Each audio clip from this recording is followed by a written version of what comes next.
Dear friends, I am so pleased to find ourselves back today. So, let's resume and keep on what we saw last time when we started to identify the mark of the beast. Let us recall what we said in the second part of chapter 13 about this famous beast rising from the earth. The second beast leads a global population to a general worship of the first beast. Then he seduces the inhabitants of the earth first with great signs. Jesus warned us about this, even to the point that it causes a false reign of spirit. He will even ask the inhabitants of the earth to make an image to the beast. He does not impose them. He just asks them to make an image. And not content with asking the inhabitants of the earth to make an image, he will animate the image. How will he manage afterwards? He will see to it that the image of the beast which he animates enact a death decree. How will he go about it? First, he will require that all inhabitants of the earth receive a mark, the mark of the beast, so that no one can buy or sell. And this is, of course, the first step before further restrictions. But now we need to identify this mark of the beast. What is it? For this, we have several elements. The first feature is that this mark can be applied on the hand or on the forehead. When we look for texts that speak of the hand or the forehead, we come across a few, not many, but a few, that speak of God's requirement. First of all, we have regulations about Easter, and we have also special instructions regarding the Ten Commandments. About this practice of mark on the hand or on the forehead. In fact, doing something recalled, revived a memory. For example, eating the Passover with bitter herbs recalled the memory of the exodus from Egypt. Once we have established the link between the hand and the forehead, we understood that it is all about a prescription or a law. We thus concluded that it is a law that the beast will impose to the whole world. The second element allowing us to come closer to identifying this mark is found in the book of Prophet Daniel. We learn here that a power, which I do not have time to determine now, would oppress God's people in the end. And while it oppresses God's people during this period, in chapter 7, verses 24 and 25, it would change or would hope to change times and law. And we understand that it is through a change of law that it will succeed in persecuting God's people.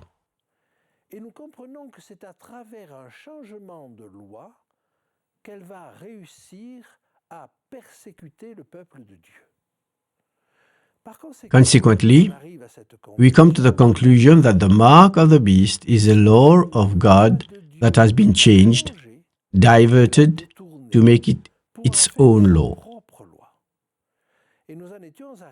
That's where we ended on our previous presentation. So let's resume where we left our study. It turns out that God's law has been changed. It has been amended in two places. First, the second commandment. The second commandment enjoined not to make any graven image, and especially not to bow down to these graven images, that is to say, before statues. Purely and simply deleted. Of course, the feudal system of the Middle Ages, having multiplied statues and having multiplied genuflections before these statues, the second commandment could not be kept any longer. So to maintain the number of the commandments to 10, the last commandment has been divided into two, so that in the end, we have two commands regarding covetousness. Then, another amendment has been made in the fourth commandment.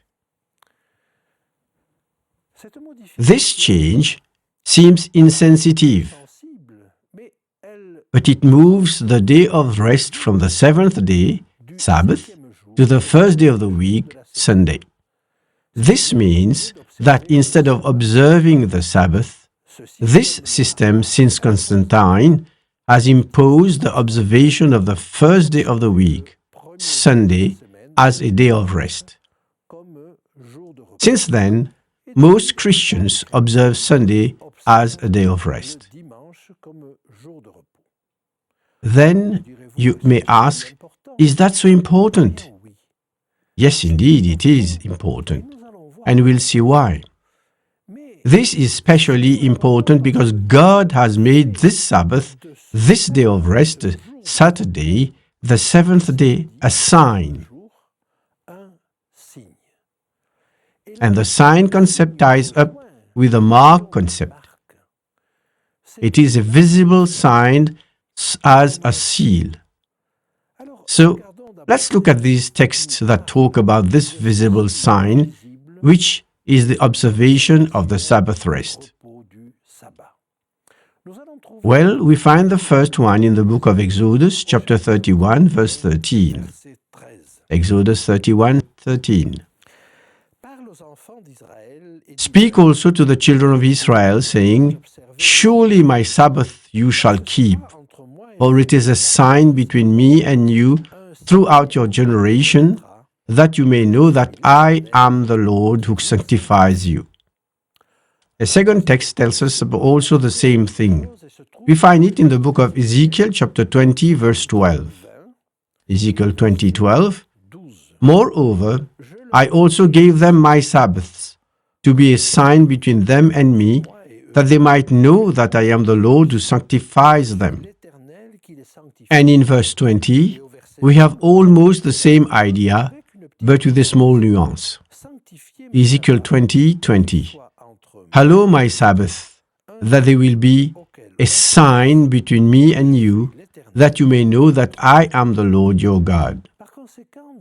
So, here we have three texts that clearly tell us that the Sabbath is a sign.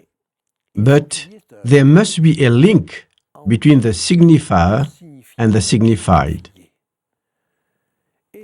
Of what is the Sabbath a sign? These texts tell us that this is a sign, not that we be good servants of God, not at all, but a sign stating that it is God who makes us holy. So, let's try to understand what this could mean. We have an example of this link that should exist between the signifier and the signified through a text I invite you to read now in the Epistle to the Romans, chapter 4, verse 11.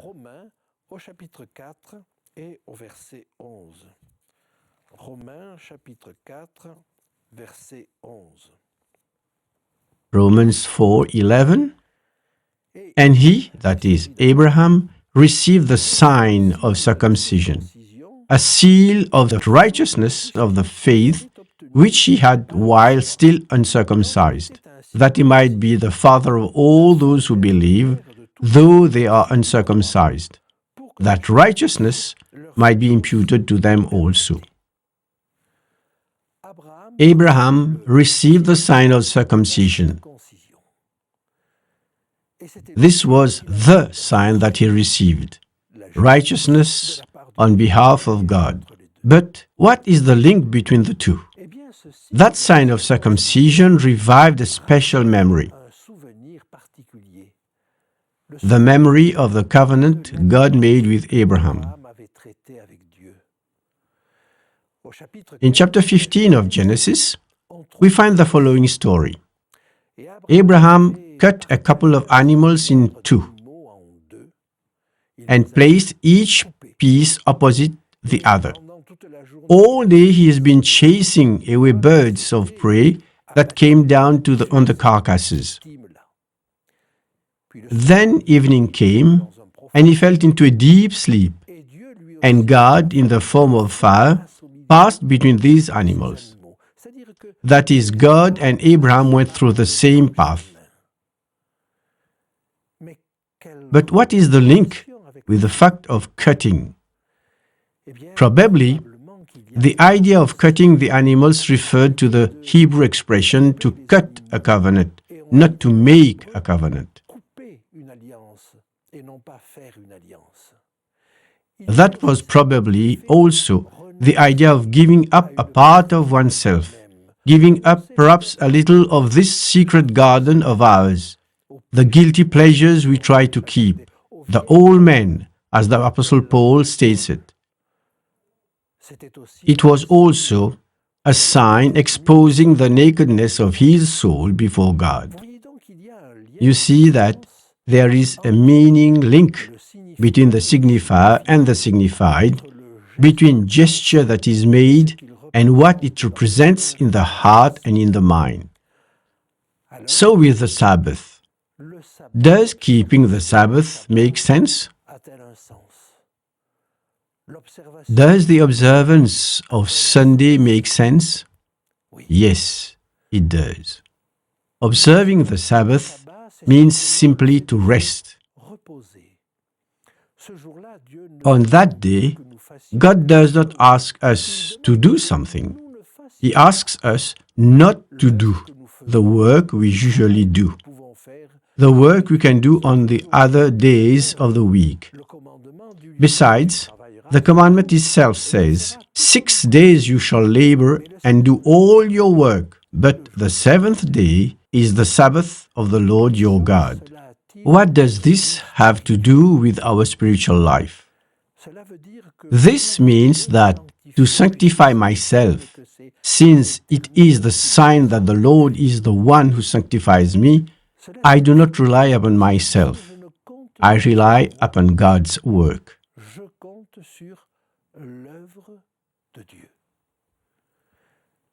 If I observe Saturday as the day of rest, it is not a sign of blind obedience. It is because I accept the idea that I cannot sanctify myself and that I rely on God's work to sanctify me.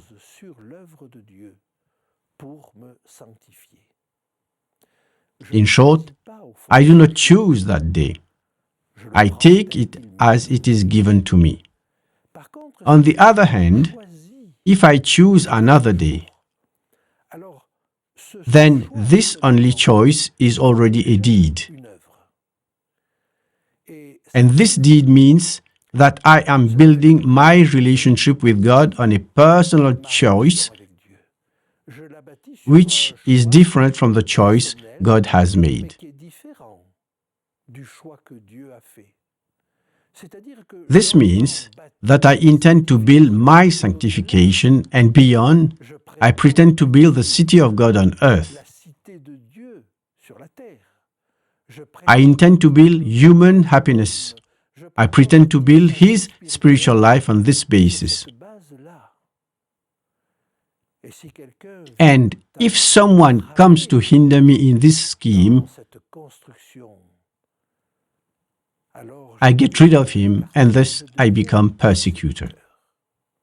It is likely that most people do not apply this meaning to Sabbath observance or Sunday observance.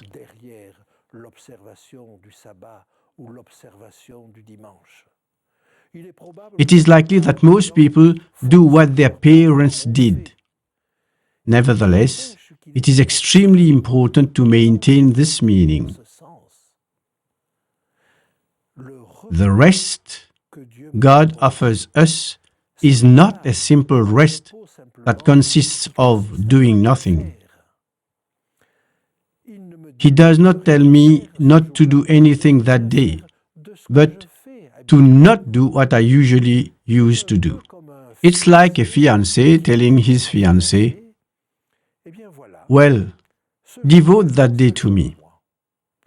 Though the bride is compelled to stop her activities, yet she is very happy, since she will meet her loved one on that day. Then she asks, "But what should I do?" The bridegroom answers, "Oh, no, no, I don't impose anything. Surprise me, please me."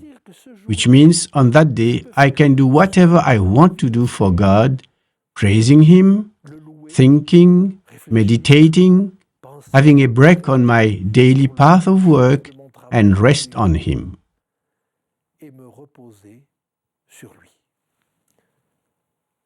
During the wilderness period, manna did not even fall on that day. Food didn't come down from heaven. But on Fridays, it happened to fall twice as much as usual, so that there was food enough for 2 days. Therefore, man can rely on God both for his everyday life as well as for his spiritual life. So, moving in the direction, we understand that people do not even have the faintest idea that they are following a party or another.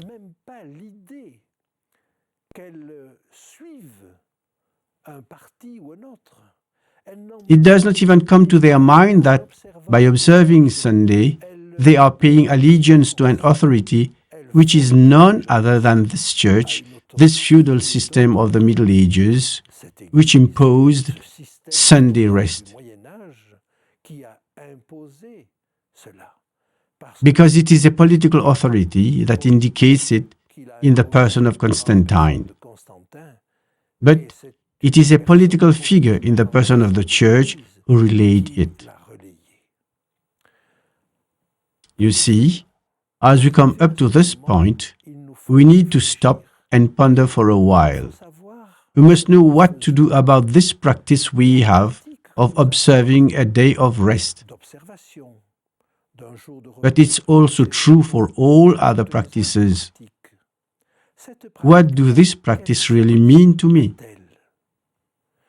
What does this practice really mean to us? Is what we do meaningful? Is it just simple tradition? Is it just a habit? Or does it make sense? I invite you to reflect on everything you do. Everything you do may be without thinking, but which ultimately is so meaningful. What meaning shall we give to our practices, and especially our religious practices? Do we realize that what we do, tell upon our minds, brings back memories, represents a membership?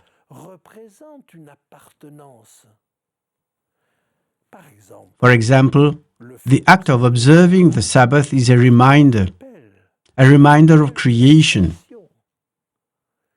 Because God rested on the seventh day, not that He needed to, but He wanted to show us what He expects from us. And that day He set apart. And if He set it apart, shall I despise it?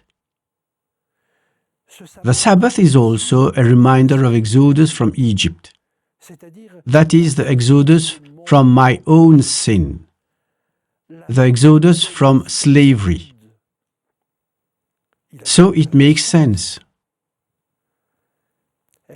Do I reflect on this meaning? Does this have any value for me? It is important that everyone acts in full knowledge of the situation. You see, we can do things without realizing it. Then it's just a mark on the hand. But if this practice awakens in us memories corresponding to a deeper reality, then the mark is on the front. What God wants for us is that we be marked on the forehead. He has no interest in a mark on the hand. If we do things simply by habit, as a daily routine or traditionally, then it is meaningless. The seal of God is applied on the forehead.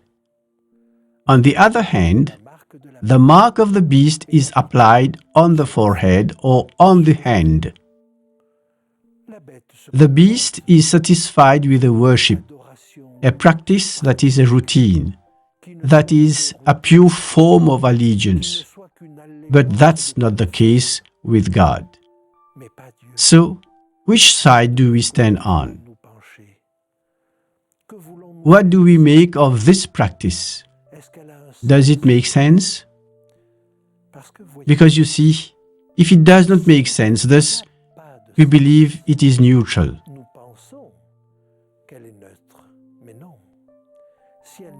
If it does not make sense, then the mark is on the hand.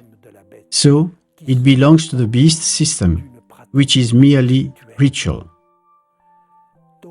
Whatever we do does make sense. If having this mark on the hand does not mean anything, then it might be the other way round, because the mind, the forehead, is marked. What do we do with that thought? As for me, I want only one thing. If I know that this Sabbath is given to me by Jesus, I do not want anything else but His mark. May God help us to understand it.